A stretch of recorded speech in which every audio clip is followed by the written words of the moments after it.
తాను farm house ముఖ్యమంత్రిని కాదని పనిచేసే సీఎంను అంటూ ప్రకటించిన కొద్దిసేపట్లోనే తాను మాటల ముఖ్యమంత్రిని కాదని చేతల్లో చూపిస్తానని నిరూపించుకున్నారు రేవంత్ రెడ్డి. రాష్ట్ర చరిత్రలో మునుపెన్నడూ లేని విధంగా మొట్టమొదటిసారి ఒక ముఖ్యమంత్రి ట్యాంక్ బండ్పై నిమజ్జన వేడుకల్లో పాల్గొని ఏర్పాట్లను స్వయంగా పర్యవేక్షించారు. అంత జనసంద్రంలో కూడా ముఖ్యమంత్రి హోదాలో రేవంత్ రెడ్డి అక్కడ ప్రత్యక్షమవడం అందరినీ ఆశ్చర్యచకితులను చేసింది.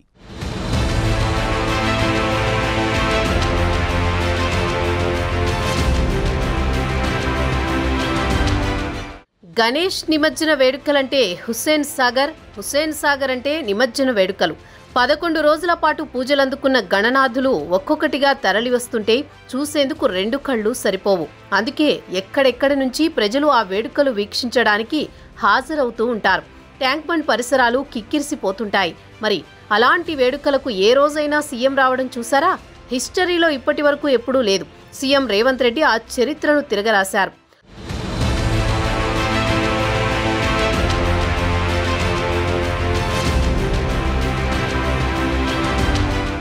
ప్రజాపాలనా దినోత్సవ వేడుకల్లో పాల్గొన్న సీఎం రేవంత్ రెడ్డి నేరుగా ట్యాంక్ బండ్ను చేరుకున్నారు.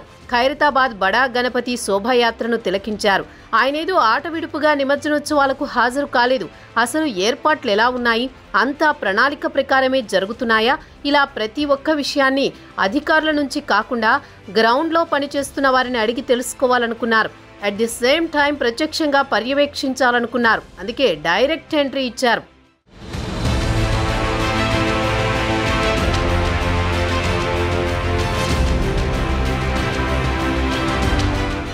గణపతి నిమజ్జనం అంటే అత్యంత కీ రోల్ ప్లే చేసేవారు క్రేన్ డ్రైవర్స్. వారి పరిస్థితి ఏంటని ఆరా తీశారు. క్రేన్ డ్రైవర్స్తో పాటు ఇతర సిబ్బంది అప్పుడప్పుడు రెస్ట్ తీసుకునేందుకు ఏర్పాట్లు చేయాలని ఆర్డర్ వేశారు. ఒక్కరిపైనే భారం పడకుండా 3 షిఫ్టుల్లో పనులు చేయాలని, అందుకు అనుగుణంగా సిబ్బంది ఉండాలన్నారు. నిమజ్జన ప్రక్రియ ముగిసే వరకు అందరూ సమన్వయంతో పనిచేయాలని ఆదేశించారు. ఎప్పటికప్పుడు పరిస్థితులను అంచనా వేస్తూ అలర్ట్గా ఉండాలని పోలీసు యంత్రాంగాన్ని అప్రమత్తం చేశారు.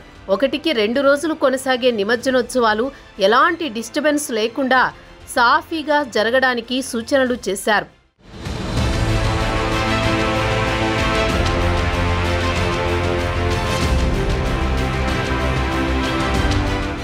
ఇది CM Revanth Reddy work mode. ఇలా అందరికీ ఆదేశాలిస్తూ గణనాథులు గంగమ్మ ఒడికి చేరడాన్ని కళ్ళారా చూసేందుకు వచ్చిన ప్రజలకు అభివాదం చేస్తూ ముందుకు వెళుతున్న సీఎం రేవంత్ ఓ చిన్నారిని చూసి కాసేపు ఆగిపోయారు. ఆ చిన్నారిని కాసేపు ఎత్తుకుని ముద్దు చేశారు. ఇలా పర్యవేక్షణలు, ఆదేశాలు, అభివాదాలు చేస్తూ ఫస్ట్ టైం ముఖ్యమంత్రి హోదాలో నిమజ్జన వేడుకల్లో పాల్గొన్న రేవంత్ రెడ్డి ఒక రకంగా చరిత్ర సృష్టించారనే చెప్పాలి.